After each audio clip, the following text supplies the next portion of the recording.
नमस्कार, मुंबई की दृष्टि समाचार में आपका स्वागत है। आइए देखते हैं आज के ताजा समाचार। अब समाचार विस्तार से।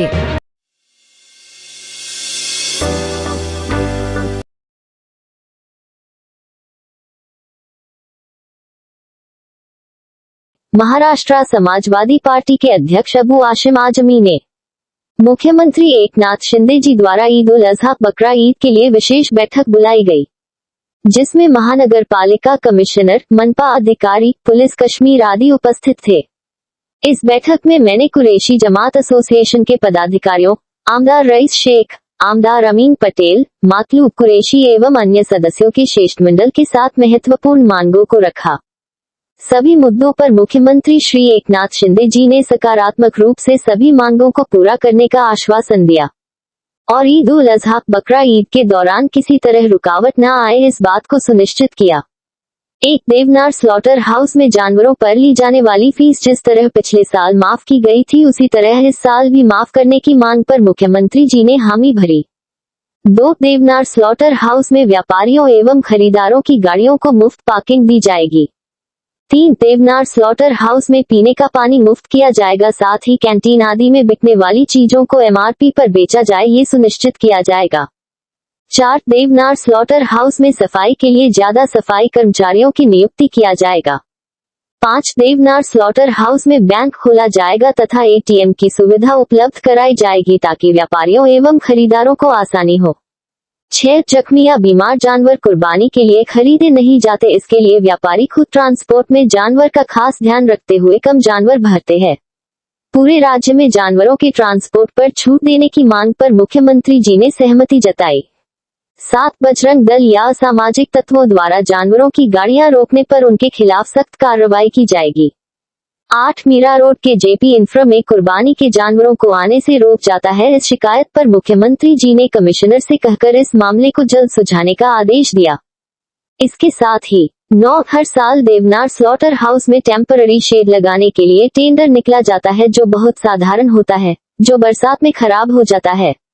मेरी मांग है कि इस स्लॉटर हाउस को आवंटित फंड से इस शेड को पक्का परमानेंट बनाया दिया जाए। 10 स्लॉटर हाउस में हर शेड में सफाई की आवश्यकता है तथा प्रत्येक शेड की नालियों को 6 बार की शिफ्ट के आधार पर साफ किया जाना चाहिए, जैसे दिन में 3 शिफ्ट और रात में 3 शिफ्ट। 11 स्लॉटर हाउस में जो नई फ्लोरिंग और ड्रेन बने थे वह पूरी तरह खराब हो गए। फ्रिज, टॉयलेट नहीं है। जो नक्शा बनाया गया उसके मुताबिक कोई काम नहीं हुआ। जो व्यापारी पैसे भरकर देवनार में आते हैं उनको किसी भी तरह की सुविधाएं नहीं मिल रही है। 12 देवनार स्लॉटर हाउस में खरीदार और विक्रेता दोनों के बाजार में चोरी से बचने एवं सुरक्षा के लिए पुलिस कर्मचारियों को 24/7 पेट्रोलिंग में रहना चाहिए। 13 स्लॉटर हाउस में पशु केंद्रों के लिए वेटनरी डॉक्टरों को बढ़ाया जाना चाहिए ताकि जानवर बीमार ना हो और वह सुरक्षित रह सके। 14 साथ ही देवनार बाजार में कीटनाशक 2 बार करना चाहिए, दिन और रात के समय, ताकि दुकानदार और खरीदार को मलेरिया या डेंगू जैसी कोई बीमारी न हो। 15 स्लॉटर हाउस में जगह जगह बारिश का पानी भरने की समस्या से बचने के लिए हाउस पंप के जरिए पानी निकाला जाना चाहिए ताकि यदि भारी बरसात के कारण कोई आपदा आती है तो सीमित समय में बचाव कार्य किया जा सके। 16 देवनार बाजार में सभी जानवरों की निगरानी तथा सुरक्षा के लिए सीसीटीवी कैमरों की संख्या बढ़ानी चाहिए। साथ ही महाराष्ट्र में 17 जलगांव शहर में एडवोकेट केदार भूसारी बजरंग दल वालों के साथ सड़क के नाकों पर कुर्बानी के जानवरों की गाड़ी पकड़ता है, जहां ट्रांसपोर्ट वालों के साथ बजरंग दल वाले बुरी तरह मारपीट करते हैं। यदि कोई काम अवैध है तो उस पर कार्रवाई पुलिस द्वारा की जानी चाहिए, न कि ऐसे सांप्रदायिक संगठनों द्वारा। सिर्फ यही नहीं, यह व्यक्ति ट्रांसपोर्ट वालों के केस लेने पर मुस्लिम वकीलों को भी बार काउंसिल में शिकायत की धमकी देकर रुकवाता है। इस पर सरकार द्वारा कार्रवाई की मांग की। 18 धुलिया जिला में गाड़ी में जानवरों की संख्या बराबर होने के बावजूद पलासनेर, हारखेड़ जो महाराष्ट्र की बॉर्डर है, यहाँ दूसरी राज्यों से कुर्बानी के जानवर लाने वाली गाड़ियों को रोका जाता है, परेशान किया जाता है और पैसा वसूला जाता है। साथ ही लिलिंग और श्रीपुर टोल पर स्थानिक असामाजिक तत्वों द्वारा गाड़ियां रोकी जाती है, मारपीट की जाती है और पैसा वसूला जाता है। इस पर भी कार्रवाई की मांग की। बाइट अबू आसिम आजमी, राज्य अध्यक्ष सपा मुंबई महाराष्ट्र।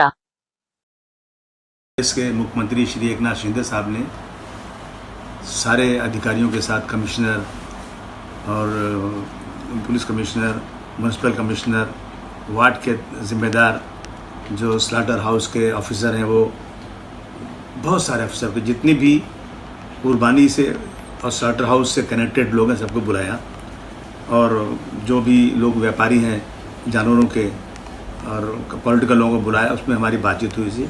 पिछले साल भी उन्होंने बुलाया था, लेकिन पिछले साल बहुत अच्छी तरह से कहीं भी कोई परेशानी नहीं हुई थी। इस साल भी उन्होंने बुलाया।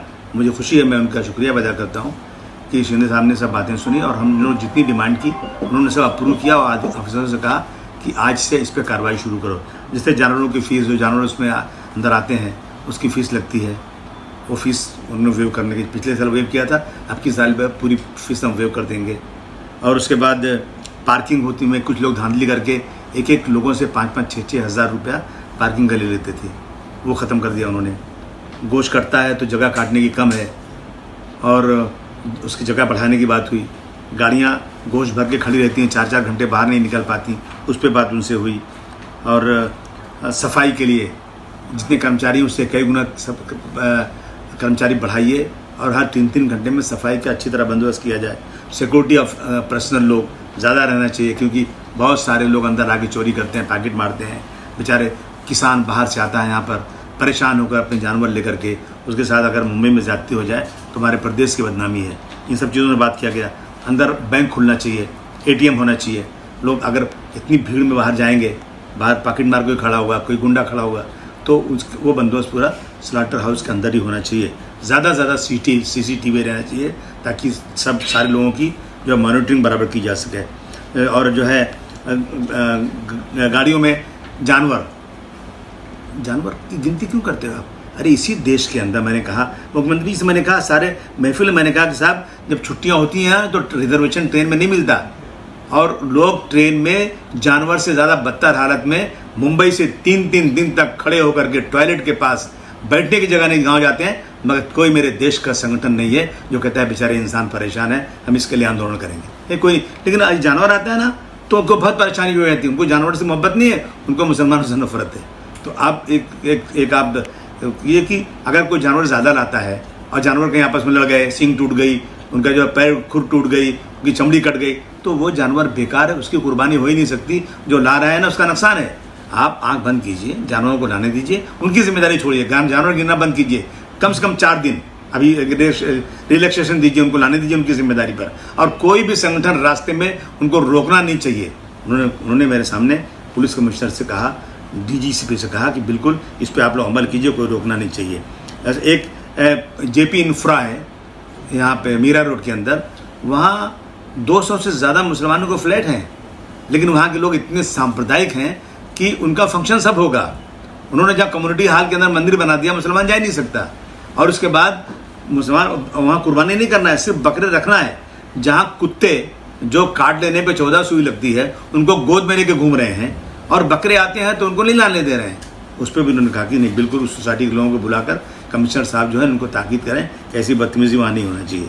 ये सारी बातें हुई हैं। धुलिया में, मालेगांव में, अकोला में, जो रिमोट एरियाज़ हैं वहाँ लोग ला करके बजरंग दल के कुछ लोग हैं, नाम क्या लूँ मैं उनका, वो पुलिस के साथ मिलकर पैसे वसूलते हैं और बेचारा गरीब किसान मजदूर जो वहाँ से गांव से लाता है, भूखा प्यासा और डर के मारे पैसे दे देता है। उसको उम्मीद रहती है कि भाई बकरीद आएगी तो कम से कम हम थोड़े पैसे कमाएंगे। और ये सारा धंधा कौन करता है? किसान करता है। किसान परेशान है। मैं समझता हूँ 60-70 हज़ार करोड़ का ये व्यापार होता है, ये सारा पैसा किसानों को जाता है। मुख्यमंत्री जी ने माना और मुझे खुशी है कि उन्होंने हाँ कहा है। और मैं महाराष्ट्र की जनता से कहना चाहता हूँ कि आप भी लोग भी कानून के दायरे में रहकर अपना काम कीजिए। हम लोग बैठे हैं, मुख्यमंत्री जी से बात कर रहे हैं और उन्होंने सारे अधिकारियों को कहा है कि बकरीद में किसी को कोई तकलीफ ना होने पाए।